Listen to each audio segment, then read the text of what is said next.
Isang araw, 8 players. Hindi to fantasy draft, hindi rin to trade deadline. Ito ang Capital One Solar Spikers na parang naka-fast forward mode sa free agency. Kung akala nyo tapos na ang kalat sa PVL off-season, mag-isip ulit kayo. Dahil sa loob lang ng 24 hours, 8 bagong mukha ang pumasok sa Capital One at malinaw na malinaw, may binabalak talaga ang Solar Spikers sa 2026 season. Welcome back mga ka-Joust Volley! Pag-usapan natin kung ano ba talaga ang nangyari. Ngayong bagong taon, bagong itsura agad ang Capital One Solar Spikers.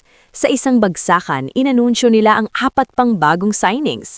Pauline Gaston, Cherry Nunag, Yesa Jimenez, at Franz Ronquillo. At kung tutuusin, hindi pa yan ang simula. Dahil bago pa man yan, nauna na nilang i-welcome sina Shaya Adorador, Jasmine Nabor, Rochelle Jorvina, at Ezra Madrigal. Ibig sabihin, 8 players. Isang araw. Parang sinabing, sige, simulan na natin ulit, mula sa umpisa. Malaki to hindi lang dahil sa dami, kundi dahil sa mensaheng pinapadala nito.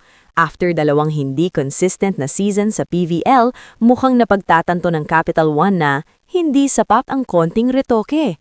Kaya imbes na paisa-isa, wholesale rebuild ang pinili ng Romero-owned franchise. Hindi na to yung dagdag lang tayo ng isang setter. O baka kulang lang sa bench. Hindi. Reset button talaga ang pinindot.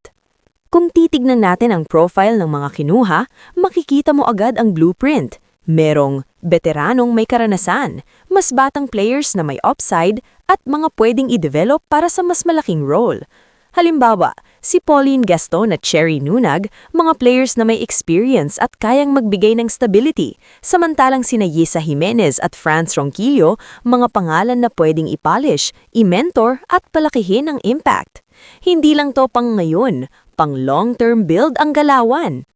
At ang pinaka-importante dito, ang timing. Dahil ang 2026 All-Filipino Conference magbubukas na mamaya-maya lang, later this month. Ibig sabihin, may oras pa para mag-gel, pero sapat na rin ang panahon para makabuo ng identity.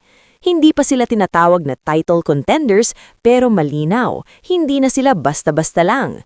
Kung dati ang tanong ay, kaya ba nilang manalo? Ngayon ang tanong na, sino ang mauupong starter? Sino ang mag-step up? Hanggang saang aabot tong bagong Capital One? Sa 8 bagong mukha sa loob ng 24 hours, isang bagay ang malinaw. Seryoso na ang Capital One Solar Spikers.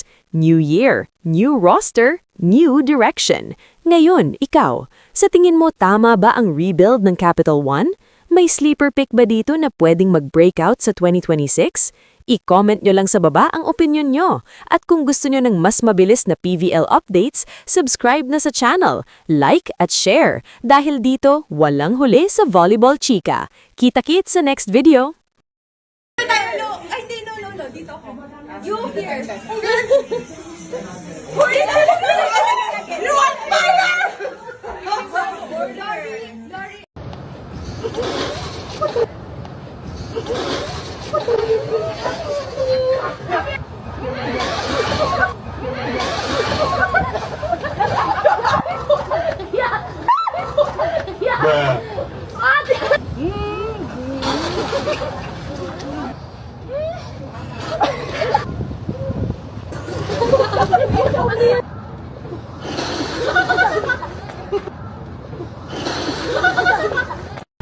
Asan yung Bella Belen dyan? Pati nagka-training.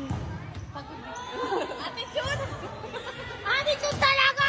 What we're gonna do? We're just gonna say, just give me my money, and then we're gonna celebrate. And then one by one. So you say first, then we celebrate everyone. Then she says, then we celebrate everyone. Okay. Just give me my money. Just give me my money. Just give me my money. Just give me my money. Just give me my money.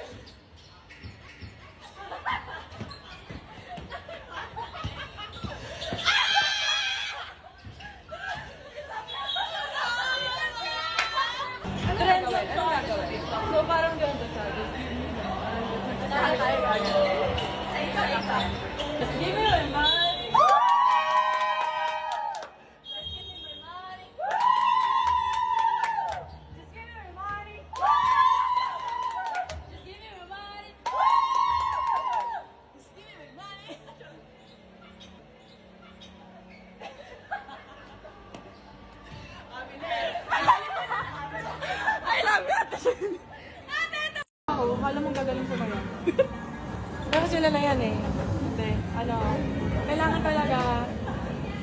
wala ka sa BT.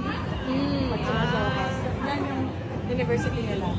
So lahat ng nasa BT, elbow kayo, hindi kayo pasok. Oh. Pa-practice. Oh. Ay, ganun ba? Yan, yan. Sige.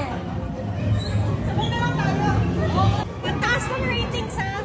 Tatagalo na kadali. Attack show, attack show. Nakagalit pa show. Oh. Ha? Oh. Nagkapiela. Hey! Oh. Ay! Ay! Mas matagal yung kanya. Hey! Ay, ang haba. Hey! Ay! Ang tigas. Dami na. Hey! Maanin po! Ba't may dala kang kanin? Tingin na ka daw. Uy! Uy!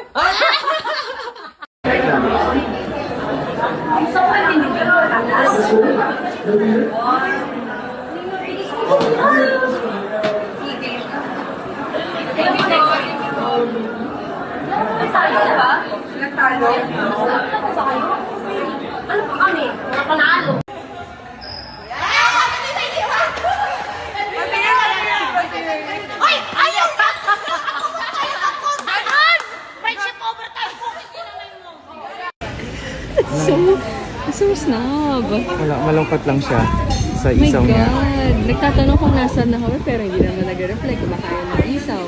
It's a sad isaw day. Siya mo. Hindi talaga siya lilingon. Hindi talaga.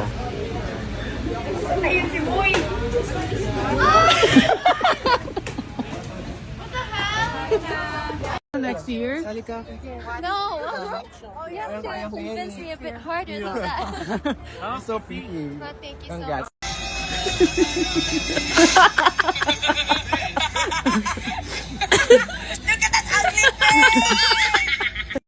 Kayong inggitera. Say, wag kayong inggitera. Say, wag. Okay, yung pera eh.